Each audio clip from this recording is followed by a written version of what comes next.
Hey friends, today I have trudged the depths of Amazon to find the best ultimate budget wireless mechanical keyboard. I wanted to combine all of those categories together for anybody who might be looking for it, and I've tested 3 of the best ones that I could find on Amazon. These are some of their top sellers that have all of that. They're roughly around the $50 price point. They all have mechanical key switches, and they are wireless in one way, shape, or form. So I'm gonna break down for you which one is the best, which one you should maybe pick up, and we'll have links in the description for all of these in case you want to pick them up on Amazon.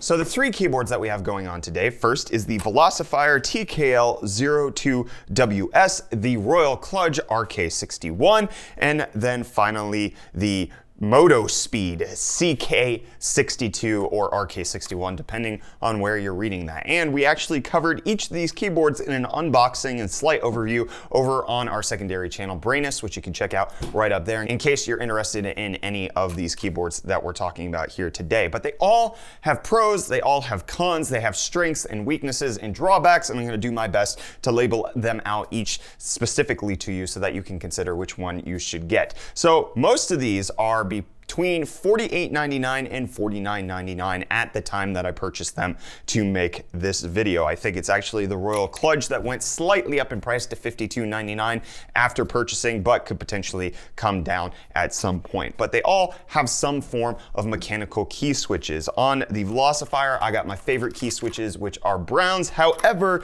because they're using not a cherry brown, they're using some other form of brown, that I found this to be the most unsatisfying keyboard out of all 3. The Velocifier brown switches are way too mushy for me. The Royal Kludge I got in blues. These are Otemu blues, and as you can hear, they are quite clicky. This happens to also come in browns, but I didn't pick up one of the brown ones. And then we've got the Moto Speed, which again also comes in blue, which sounds about the same as the Royal Kludge. So as far as key switches, you've got browns on the Velocifier, blue or browns on the Royal Kludge, and then blue or reds on the Moto Speed. As far as ports, all 3 keyboards come with USB-C ports for charging, but let's talk about what they're charging, that battery and the battery life that you would get. The best battery performer out of the entire bunch is this one right here, the Velocifier, because it has the largest battery capacity, and it's simply a white backlight, but it has a 1,850 milliamp hour battery, which gave it the longest battery life out of all 3. In second place is the Royal Kludge RK61, because this one has only, again, a white backlight, which looks more blue, but it is indeed a white light. It happens to be on the very cold side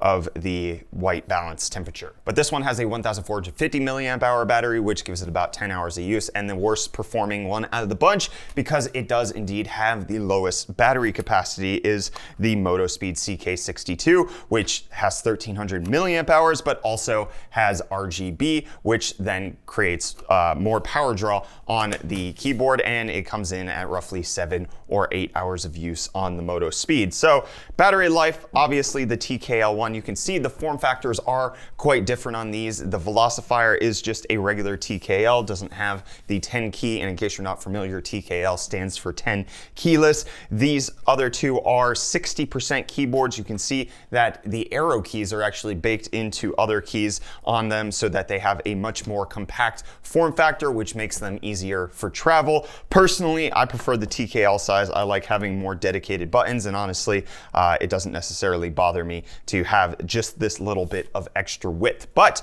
the extra weight might matter to you. So let's talk about the weight for a second. The Velocifier, obviously the heaviest of the bunch, coming in at nearly 2 pounds, 1 pound and roughly 15 ounces. The Moto Speed coming in the lightest of the bunch at only 11.7 ounces, and then the Royal Kludge coming in at just over 1 pound. So the weight difference between them isn't actually all that bad. The Velocifier is obviously the heaviest one of the bunch, but it is also the biggest, so nearly 2 pounds. And then the Moto Speed, even though it packs in more RGB, it is lighter, probably due to that lower milliamp hour battery rating. So let's talk about the performance of each of them. Mostly they perform fine wirelessly.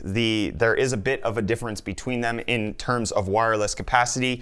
The Velocifier actually has to use a USB dongle, but the USB dongle does perfectly well. This is not a Bluetooth compatible wireless mechanical keyboard, so you do have to make sure that you're using it on a computer and not some sort of tablet or phone, which is a downside for anybody who would want to pick that up.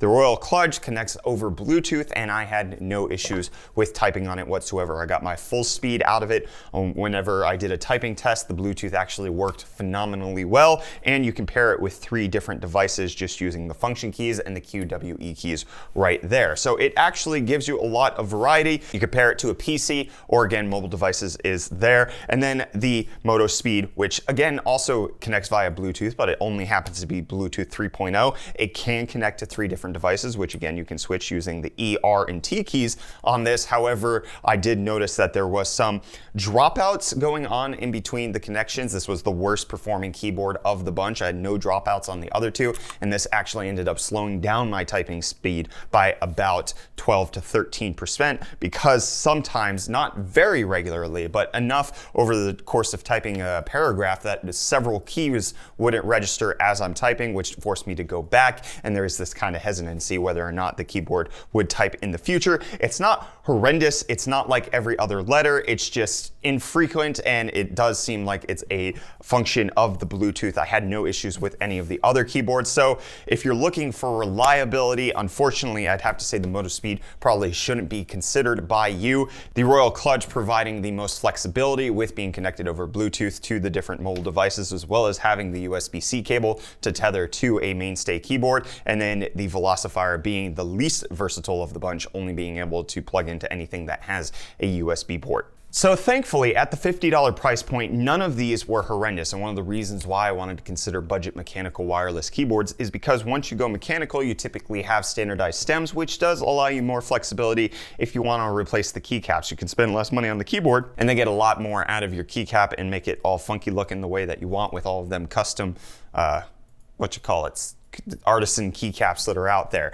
But overall, if I had to rank these keyboards from best to worst, it would have to go in order like this. The Royal Kludge is the best one out of the bunch that I tested. Then comes in the Velocifier, and I would actually put the Moto Speed not even in contention. I would actually recommend that you don't buy it unless they have, I just got a bad unit, or there's an improvement to the Bluetooth in the future.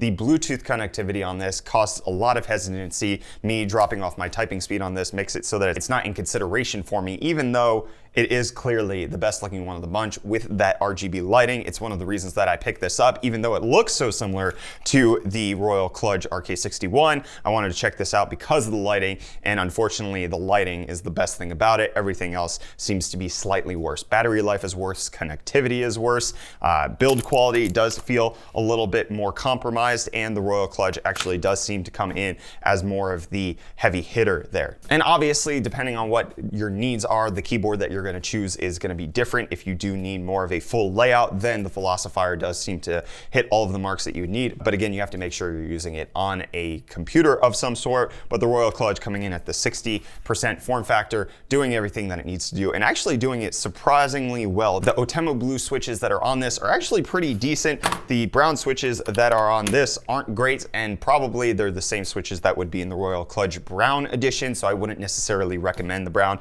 However, the blue is obviously horrendously annoying to type on. So that's my thoughts. The Royal Kludge RK61, in my opinion, is the best budget wireless mechanical keyboard that you can pick up at this point, but I could also say that the Velocifier might be worth considering if in case it meets your use case scenarios. But let me know what you think. There were several people who said that they've picked up a variation of one of these keyboards when we did the videos over on our second channel, Brainus, and I'm keen to hear if you guys have had one. Have you been looking at picking them up? Let me know what you think of what budget wireless mechanical keyboards down below in the comments. And that is the end of today's video, my friends. Let me know if there's any other peripheral roundup videos that you'd like us to do here over on UFD Tech, any other products that you want us to make videos on. Keen to hear from you down below in the comments. Hit the like button if you enjoyed the video. Get subscribed to stay up to date on all of our tech related content. Big thanks to our supporters over on Patreon and Floatplane. You guys have made it amazing so that we can stay stable and afloat while YouTube is just deciding to give us all of the community guideline strikes. So much appreciated. Goodbye, folks.